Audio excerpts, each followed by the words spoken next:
Warsim, the realm of Aslona, where you can become the king, queen, or anything you want, because that's how customizable this game is. It's a completely text-based game including ASCII graphics, so if you have PTSD from a computer science class, you might want to avoid it. But I can see how you can get away with playing this game at work, and for good reason too. When starting a game, you have a bunch of different options for different race packs, from Lord of the Rings to Skyrim to just wizards, ghouls, and you can customize it too. And as you play as a ruler or queen, king, whatever, you can pretty much rule the way you want. You can be a slave kingdom, you can be a warmongering kingdom that just goes out and kills everybody, or you can try playing it peacefully, because there's a couple different diplomacy options you can choose from. Like, you can force another empire to pay tribute to you, or you can just conquer them, create a slave economy, and you can enact policies. Like, one of them would favor bandits, or you can disfavor them. And both of those options can affect your kingdom's disposition towards you. Like, if you favor more bandits, you might get more activity of them, and the peasants might not like that. Or you can go the other way and fight against all the bandits and goblins. So if you just want to run a crusade against all the goblin-like creatures just because, you can do that. And of course, there's pros and cons to doing whatever activities you do. Like, if you raise the taxes, of course people are going to get pissed at you. But if you lower them, people get happy. So it is a balancing act in that way. In addition to that, you can also upgrade your kingdom through adding in a bigger prison system. You can add in a library, an adventurer's guild. There's also an arena that you can attend and bet on. And you can also hire your own champion to fight for you. And of course bet on and just win lots of gold. And then you can just bet all your winnings on him again and just watch him die and lose it all. And outside the kingdom, you can also explore north, east, west, and south. And each location or direction gives you different areas that you can explore. And there's more constantly being added on through updates. And sometimes they give you rewards, as in sometimes you find a stone. If you rub it a couple times, then you can get more luck or more power for your army for like a day or so. Other times you can find like outposts that you can capture, or you can just hang around in and see what it's like. And it leaves room to kind of roleplay. Some are like bandit towns, and you can decide to liberate it or just be a part of it and just flourish the black market. But if you do want to liberate, then you're going to need an army, which you can fully customize as well, from just having lousy peasants fight for you to having knights, or you can hire mercenary gangs to fight for you. And you're also going to need them to protect yourself from other nations that want to try and conquer you. And of course, you can conquer them as well, and if you do end up actually conquering everybody, then you can kind of restart the game in like a new game plus mode, where everything just gets leveled up to the next level and becomes a lot more harder.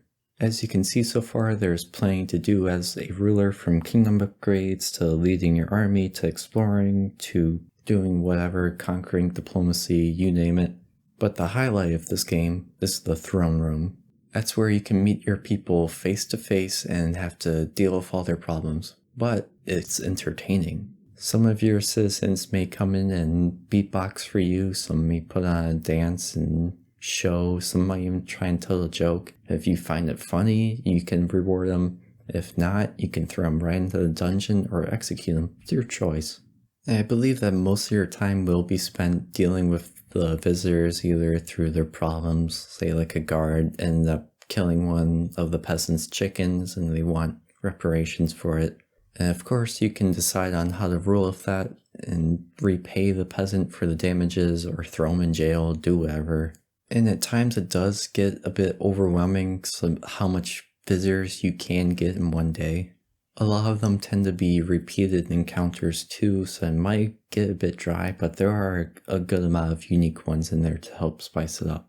But luckily you can limit the amount of visitors you can have in one day, or you can hire a steward and he'll take care of all the problems for you. so you can focus on doing your other kingly duties.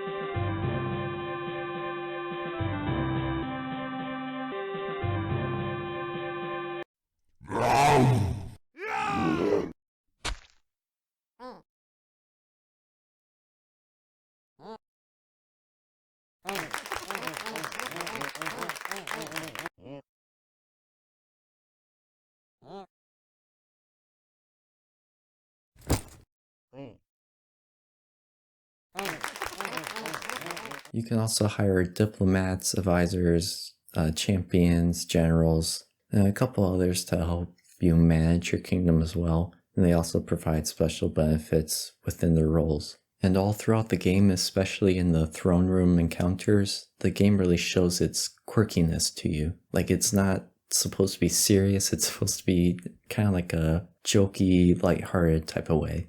However, I do have to mention that most of the content from the game comes from it being procedurally generated, so a lot of it might be different, but a lot of it would be similar. And as you get further into the game, it does get a bit repetitive in what you do, but the game is still in early access, and the developer behind the game is very, very active.